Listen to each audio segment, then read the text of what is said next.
Be warned, this video will contain spoilers. Rick and Morty's Season 8 finale didn't just wrap up another wild sci-fi romp.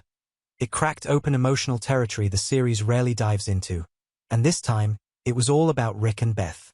If you thought the show couldn't get deeper after the Curicksous case of Bethjamin button, then Hot Rick probably knocked you flat. The episode turned Beth's mind into the main battlefield, and what unfolded wasn't just unpredictable. It was deeply disturbing, reflective, and unlike anything the show's ever done before. Let's talk about the bold move of bringing back Memory Rick. On the surface, he seemed like he was trying to fix Beth's broken childhood. But peel back the layers and you realize, this wasn't about Beth. This was about Diane.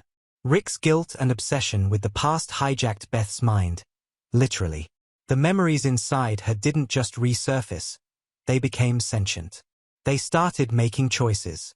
And once they started talking to each other, things spiraled fast. Beth became a prisoner inside her own head. Her emotional unraveling wasn't just symbolic, it turned violent.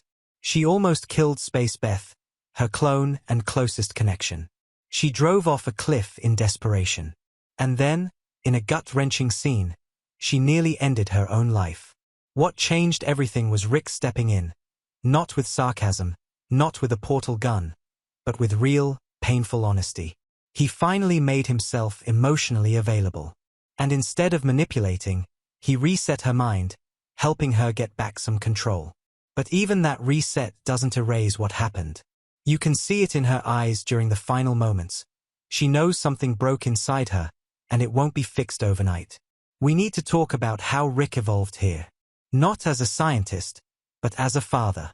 The Rick we've known for 8 seasons would have bailed or built another gadget to avoid feelings. But this Rick? He messaged Bethjamin to patch things up. He showed genuine care for Memory Rick. He put Beth first. Even when it meant confronting his own mistakes and letting go of the perfect illusion he built around Diane. He didn't get a happy ending, and maybe he never will. But for once, Rick Sanchez tried to heal instead of self-destruct. The finale's brilliance is that it snuck a massive emotional arc into a brain-melting sci-fi premise.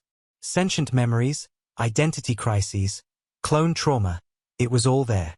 But what mattered most was how Rick and Beth navigated the wreckage. It left scars.